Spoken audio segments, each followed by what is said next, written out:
నమస్తే. అదిగో అయోధ్య ప్రత్యేక కార్యక్రమానికి స్వాగతం. భారత జాతి శతాబ్దాల కళ అయోధ్యలో రామ మందిర నిర్మాణం. హైందవ జాతి యావత్తు వేచి చూస్తున్న శుభతరుణమిది. సుదీర్ఘ పోరాటం తర్వాత నడయాడిన నేలపై శ్రీరాముడికి ఆలయ నిర్మాణం జరుగుతోంది. ఈ సందర్భంలో శ్రీరాముడి జన్మక్షేత్రమైన అయోధ్య విశిష్టత, పురాణితిహాసాల్లో అయోధ్య ప్రస్తావన, చరిత్రలో అయోధ్య స్థానం, విద్వేషాల నుంచి రామాలయ విధ్వంసం వరకు, విధ్వంసం నుంచి హైందవ జాతి పునరుద్ధరణ పతాకగా శ్రీరామాలయ పునర్నిర్మాణం వరకు జరిగిన పరిణామాలన్నింటినీ ఈరోజు ఎపిసోడ్లో చూద్దాం. సరయూ నది తీరాన వెలిసిందే అయోధ్య నగరి, శ్రీరాముడి జన్మక్షేత్రం. హిందువులకు ధర్మశాస్త్రాన్ని అందించిన మనువు ఈ నగరాన్ని నిర్మించాడు. సూర్యవంశ చక్రవర్తులు పాలించిన కోసల దేశానికి రాజధాని నగరం అయోధ్య. ధర్మనిరతుడు, సత్యవాక్ పరిపాలకుడైన శ్రీరాముడు ఈ సాకేతపురిని రాజధానిగా రామరాజ్యాన్ని స్థాపించాడు. అయోధ్యలో బాలరాముడి ప్రాణప్రతిష్ఠకు మరో వారం రోజులే గడువుంది. దేశమంతా శ్రీరాముడి ఆలయ నిర్మాణ సంబరాల్లో మునిగి తేలుతోంది. ఇప్పుడు దేశమంతా వినిపిస్తున్న నామం ఒక్కటే, అదే జై శ్రీరామ్. శతాబ్దాల నిరీక్షణ తర్వాత హైందవ జాతి ఆరాధ్యుడిగా ఓ ఆలయం నిర్మితమవుతోంది. పుట్టి పెరిగిన నేలపై ఆ జగదభిరాముడికి ఓ గుడి రూపుదిద్దుకుంటోంది.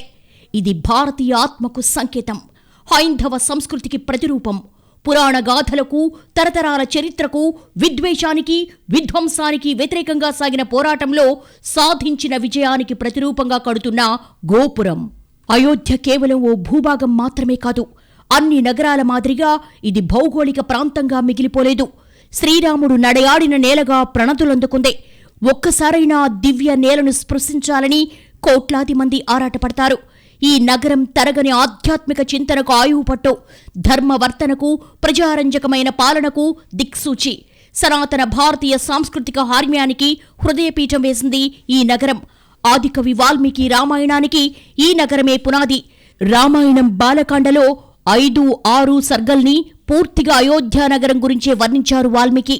భారత ఖండంలోని 7 మోక్షపురాల్లో ఒకటిగా అయోధ్యను స్కాంధపురాణం పేర్కొంది. ఈ నగరం చేపాకారంలో ఉంటుందని స్కాంధపురాణంలో చెప్పారు. అగ్ని, బ్రహ్మపురాణాలు అయోధ్యను పాపాలను నాశనం చేసే నగరంగా కీర్తించాయి. యోగిని తంత్రంలో కూడా అయోధ్య ప్రస్తావన ఉంది. అథర్వణ వేదం అయోధ్యను దేవ నిర్మిత నగరంగా ప్రకటించింది.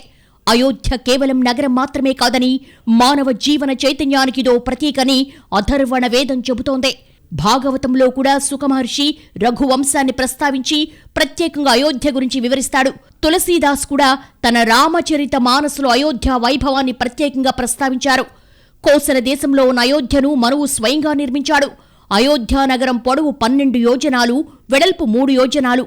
ఇప్పటి లెక్కలో చెప్పాలంటే ఇది సుమారు 168 కిలోమీటర్ల పొడవు, 42 కిలోమీటర్ల వెడల్పునకు సమానం. దీని ప్రకారం అయోధ్య నగర వైశాల్యం అప్పట్లో 7,056 చదరపు కిలోమీటర్లు. అయోధ్యను ఎంతో ప్రతిభ కలిగిన శిల్పులు, వాస్తు నిపుణులు శాస్త్ర ప్రమాణాలతో తీర్చిదిద్దారని వాల్మీకి వర్ణించారు.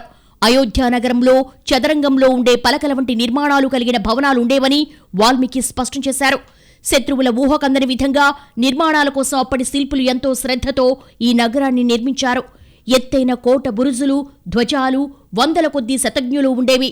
కోటకు రక్షణగా 100 కొద్దీ మేలుజాతి గుర్రాలు, వేగంగా నడిచే ఏనుగులు, వృషభాలు, ఒంటెలు ఉండేవి. మొత్తంగా శత్రు దుర్భేద్యంగా అయోధ్యను తీర్చిదిద్దారు నిపుణులు. ఈ కోటను కాపాడడానికి వేలాది మంది సుశిక్షితులైన యోధులు బురుజుల మీద, కోట లోపల నిరంతరం కాపలా ఉండేవారు. వీరందరూ శస్త్రాస్త్ర విద్యల్లో నిపుణులు. ప్రత్యేకించి శబ్ద భేదీ విద్య అంటే కంటితో చూడకుండా కేవలం శబ్దం విని లక్ష్యాన్ని ఛేదిస్తూ బాణాలు వేసే విద్యలో ఆరితేరినవారు. జయించడానికి వీలు కానిది అయోధ్య అని వర్ణించారు వాల్మీకి. కవయిత్రి మొల్ల కూడా తన రామాయణంలో అయోధ్య వైభవాన్ని ఎంతో గొప్పగా వర్ణించింది. అయోధ్య అంటే కేవలం రాజ్యం మాత్రమే కాదని, ధర్మానికి అది నిలయమని కొనియాడింది. అయోధ్యను దశరథుడు పరిపాలించిన కాలంలో పేదలనేవారే ఈ నగరంలో లేరు. గో, ధన, ధాన్య, వాహన సమృద్ధితో అయోధ్యాపురి తొలతూగింది. నగర ప్రజలంతా మహర్షులతో సమానమైన ఇంద్రియ నిగ్రహం, తేజస్సు కలిగి ఉండేవారు. అయోధ్య వాసులకు ఆకలంటే ఏంటో తెలిసేది కాదని వాల్మీకి వర్ణించాడు. దానం కోసం అరులు చాచే వ్యక్తి లేడు. నుదుట తిలకం ధరించని మనిషి కనిపించడు. దీనుడు కాని, రోగ పీడితుడు గాని, సౌందర్య విహీనుడు గాని కనిపించేవారు కాదు. స్కాంధ పురాణంతో పాటు ఇతర పురాణాలు భారతదేశంలోని 7 మోక్షపురాల్లో అయోధ్యనొకటిగా పేర్కొన్నాయి. ప్రతి హిందువు తప్పక చూడాలని కోరుకునే పవిత్రాలయం ఉన్న పుణ్యక్షేత్రాలలో అయోధ్య ఒకటి. అయోధ్యను మొదటిసారిగా సూర్యవంశరాజైన వైవసత్వ మనువు కుమారుడైన ఇక్ష్వాకు నిర్మించి పరిపాలించాడని పురాణ కథనాలు వివరిస్తున్నాయి. ఈ వంశపు వాడైన పృథువు వలన భూమికి పృథ్వీ అనే పేరొచ్చింది. తరువాత రాజు మాంధాత. సూర్యవంశంలోని 31వ రాజు హరిశ్చంద్రుడు. హరిశ్చంద్రుడు సత్యవాక్ పరిపాలనకు ప్రసిద్ధి. తన సత్యవాక్ పరిపాలనతో సూర్యవంశానికి ఘనకీర్తి చేకూర్చాడు. ఆయన వంశస్థుడైన సగరుడు అశ్వమేధయాగం చేయ సంకల్పించినప్పుడు కలిగిన విఘ్నాలను తొలగించడానికి ఆయన మునిమనువుడైన భగీరథుడు గంగానదిని విశేష ప్రయత్నం చేసి భూమికి తీసుకొచ్చాడు. తర్వాత వచ్చిన రఘుమహారాజు చేసిన రాజ్య విస్తరణతో గొప్ప పేరు గడించి సూర్యవంశానికి మారుపేరుగా నిలిచాడు. రఘుమహారాజు తర్వాత సూర్యవంశం రఘువంశంగా కూడా ఘనత వహించింది. రఘుమహారాజు మనుమడు దశరథుడు. దశరథుడి కుమారుడే శ్రీరామచంద్రుడు. ఆరాధన ప్రధానమైన నగరాల్లో అయోధ్య ఒకటి. పలు మతాలు ఈ నగరిలో విలసిల్లి ఈ పురానికి పవిత్ర నగర ప్రాముఖ్యత ఇచ్చాయి. ఇక్కడ హిందూ మతంతో పాటు బౌద్ధం, జైనం కూడా విలసిల్లాయి. జైన మత గురువులైన పంచతీర్థంకరులు ఇక్కడే జన్మించారు. బౌద్ధ మత ప్రకారం బుద్ధుడు అయోధ్యలో 16 ఏళ్ల వరకు నివసించాడు. భిన్న మతాలకు, విభిన్న సంస్కృతి సాంప్రదాయాలు, ఆచార వ్యవహారాలకు పురాణాలు, చరిత్రల్లో చోటిచ్చిన ప్రదేశం ఈ అయోధ్య నగరం. రాజాది రాజులేలిన నగరం అయోధ్య.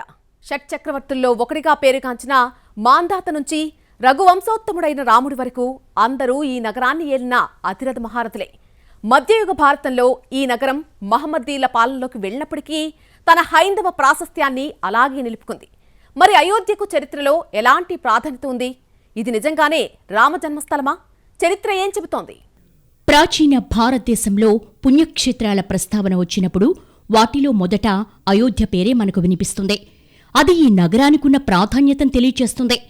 అయోధ్య, మధుర, మాయా, కాశీ, కాంచీ, అవంతిక, పూరీ, ద్వారావతీ చైవ సప్తైత మోక్షదాయక అని చెప్తూ ఉంటారు. అయోధ్య చరిత్ర మూలాలకు బ్రహ్మ మానసపుత్రుడు మనువు నుంచి సంబంధం ఉంది. అయోధ్యను పాలించిన సూర్యవంశం మనువు కొడుకు ఇక్ష్వాకుడితో ప్రారంభమైంది. ఈ వంశంలో శ్రీరాముడి తండ్రి దశరథుడు 63వ పాలకుడిగా నిలిచాడు. ఆయన కుమారుడే రఘునందనుడు శ్రీరాముడు.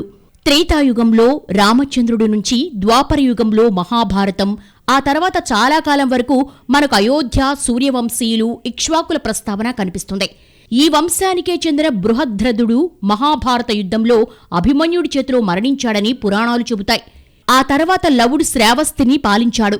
ఈ ప్రస్తావన తర్వాత 800 ఏళ్ల వరకు లభిస్తోంది. తరువాత ఈ నగరం మగధకు చెందిన మౌర్యుల ఏలుబడిలో ఉంది.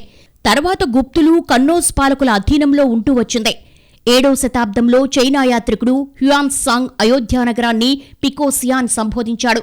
అక్బర్ ఆస్థాన చరిత్రకారుడు అబుల్ ఫజల్ రాసిన ఐన్-ఇ అక్బరీలోనూ ఈ నగరం గురించి ప్రస్తావించారు. మధ్యయుగ భారతంలో అయోధ్య నగరం మహమ్మదీయుల పరిపాలనలోకి వెళ్లింది. మహమూద్ గజనీ మేనలుడు సయ్యద్ సాలార్ ఇక్కడ టర్కీ పాలనను స్థాపించాడు. ఆ తర్వాత తైమూర్ అనంతరం జౌన్పూర్లో సెకుల పాలన ప్రారంభమైనప్పుడు అయోధ్య షర్కుల అధీనంలోకి వెళ్లిపోయింది. ముఖ్యంగా 1440లో ఇది షక్ పాలకుడు మహమూద్ షా పాలనలో ఉంది. 1526లో బాబర్ మొఘల్ రాజ్యాన్ని స్థాపించాడు. ఆయన సేనాపతి 1528లో అయోధ్యపై దాడి చేసి మసీదును నిర్మించారు. అక్బర్ 1580లో తన సామ్రాజ్యాన్ని 12 సుబాలుగా విభజించారు.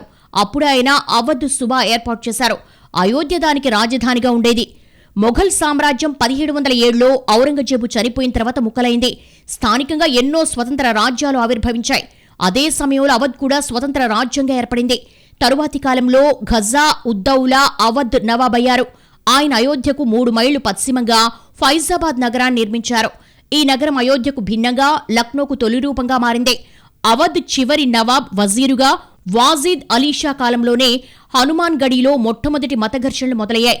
చివరికి హిందువుల తరపున తన నిర్ణయం ప్రకటించిన నవాజ్ వాజిద్ అలీషా, మేం మతానికి కాదు ప్రేమకు బద్ధులమై ఉంటామంటూ కాబా అయితే ఏం, మందిరమైతే ఏం అని రాశారు. వాజిద్ అలీషా నిష్పక్షపాత నిర్ణయాన్ని అప్పటి ఆంగ్ల గవర్నర్ జనరల్ లార్డ్ డల్హౌసీ ప్రశంసించారు.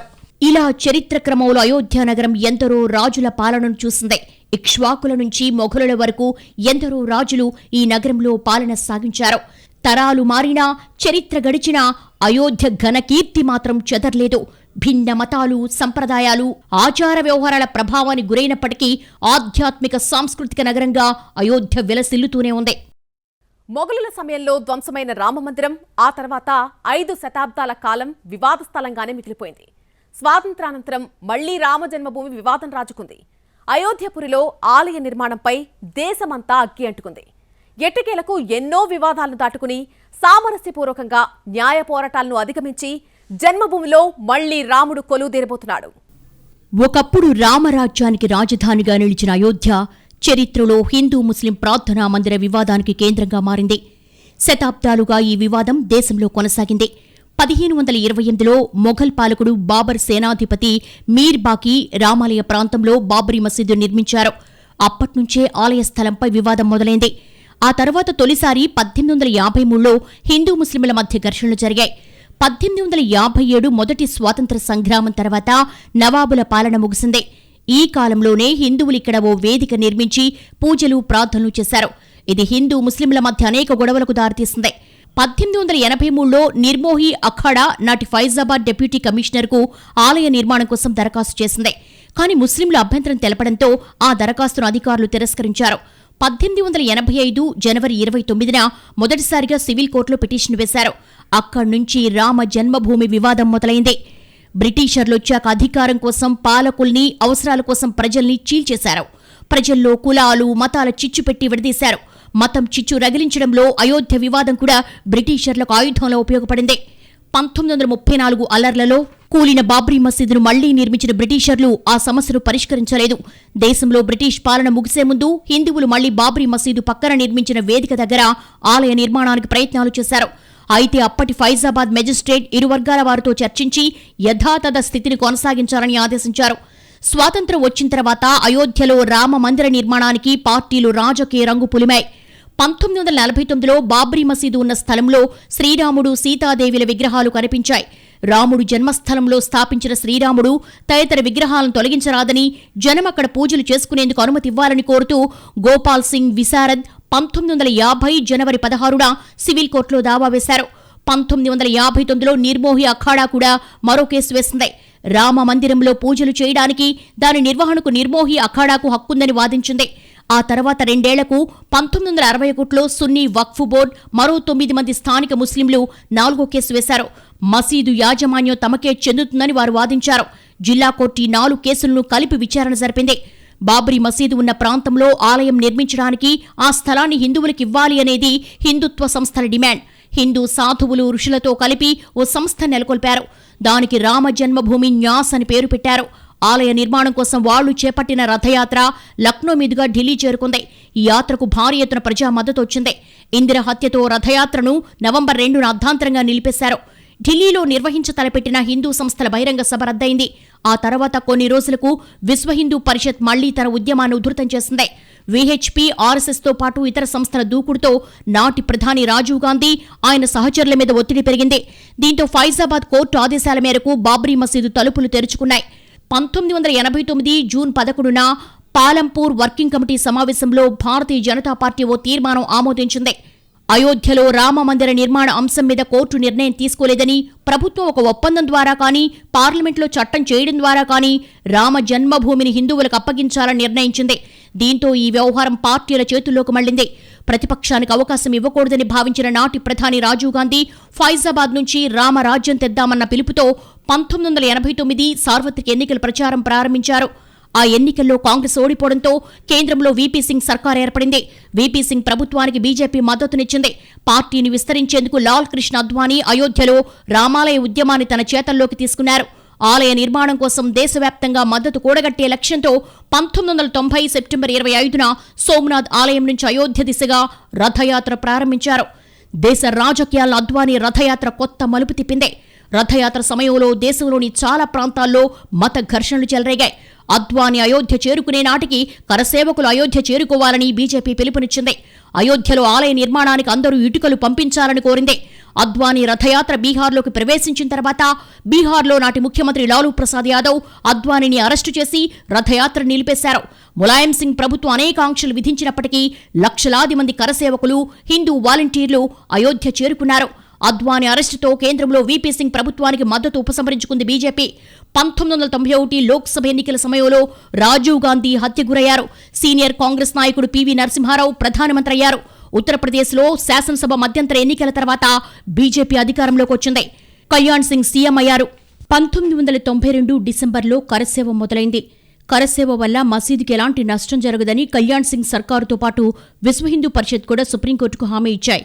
కానీ ఎల్కే అద్వానీ, మురళీ మనోహర్ జోషి, ఉమాభారతి, అశోక్ సింఘాల్ వంటి అగ్రనేతల నాయకత్వంలో లక్షల మంది కరసేవకులు వివాదాస్పద స్థలం వద్దకు చేరుకున్నారు. 1992 డిసెంబర్ 6న పోలీసులు బ్యారికేడ్లను ఛేదించుకుని వెళ్లి బాబ్రీ మసీదును కూల్చివేశారు. ఆ తర్వాత మత ఘర్షణలు తారాస్థాయికి చేరుకున్నాయి. అయోధ్య, బాబ్రీ స్థలం ఎవరిదో తేల్చేందుకు 3 జడ్జిల నేతృత్వంలో అలహాబాద్ హైకోర్టు 2002 నుంచి వాదనలు వినడం ప్రారంభించింది. హైకోర్టు ఆదేశాల మేరకు 2003లో మసీదు ముందు రాముడి ఆలయం ఉండేదా అని తేల్చేందుకు ఆర్కియాలజిస్టులు సర్వే ప్రారంభించారు. 2003 ఆగస్టు నాటికి మసీదు అడుగు ఆలయం ఆనవాళ్లు లభించినట్లుగా ఆర్కియాలజిస్టులు తేల్చారు. సుదీర్ఘ విచారణ తర్వాత సాక్షుల వాంగ్మూలాలను, పత్రాల విట్నెస్ ను పరిగణలోకి తీసుకుని అలహాబాద్ హైకోర్టు 2010 సెప్టెంబర్ 30వ తేదీన తన తీర్పు చెప్పింది. మసీదు డోమ్ కింద ఉన్న భూమి మీద శ్రీరామచంద్రుడు జన్మించి ఉండవచ్చునని 3 న్యాయమూర్తులు అంగీకరించారు. కానీ ఆ భూమి యాజమాన్యానికి సంబంధించి ఎవరి దగ్గర ఖచ్చితమైన ఆధారం లేదు. దీర్ఘకాలిక స్వాధీనం ప్రాతిపదికగా ఆ స్థలాన్ని 3 భాగాలుగా విభజించి భగవాన్ రాముడు, నిర్మోహి అఖాడా, సున్నీ వక్ఫ్ బోర్డులకిచ్చింది. దీంతో వివాదానికి పరిష్కారం లభించలేదు. 2010లో హైకోర్టు ఇచ్చిన తీర్పును సుప్రీంకోర్టు సస్పెండ్ చేసింది. సుప్రీంకోర్టులోనూ సుదీర్ఘకాలం విచారణ జరిగింది. 2019 నవంబర్ 9న అప్పటి సుప్రీంకోర్టు ప్రధాన న్యాయమూర్తి రంజన్ గొగోయ్ నేతృత్వంలోని ధర్మాసనం రికార్డుల ఆధారంగా భూమి ప్రభుత్వానికి చెందుతుందని తీర్పు చెప్పింది. వివాదాస్పద స్థలాన్ని రామ్ శిలాన్యాస్కు అప్పగిస్తూ చీఫ్ జస్టిస్ రంజన్ గొగోయ్ ఆధ్వర్యంలో 5 సభ్యుల బెంచ్ ఏకగ్రీవ తీర్పిచ్చింది. 2.77 ఎకరాల వివాదాస్పద స్థలం అయోధ్య ట్రస్టుకు అప్పగించాలని సూచించింది. ప్రత్యామ్నాయంగా 5 ఎకరాల భూమిని సున్నీ వక్ఫ్ బోర్డుకివ్వాలని పేర్కొంది. దీంతో రామాలయ నిర్మాణానికి మార్గం సుగమమైంది. 2020 ఫిబ్రవరి 5న భారత ప్రభుత్వం శ్రీరామ జన్మభూమి తీర్థక్షేత్రం పేరుతో ఓ ట్రస్టును ఏర్పాటు చేసింది. ఆ ట్రస్టు ఆధ్వర్యంలోనే ఇప్పుడు రామాలయ నిర్మాణం జరిగింది.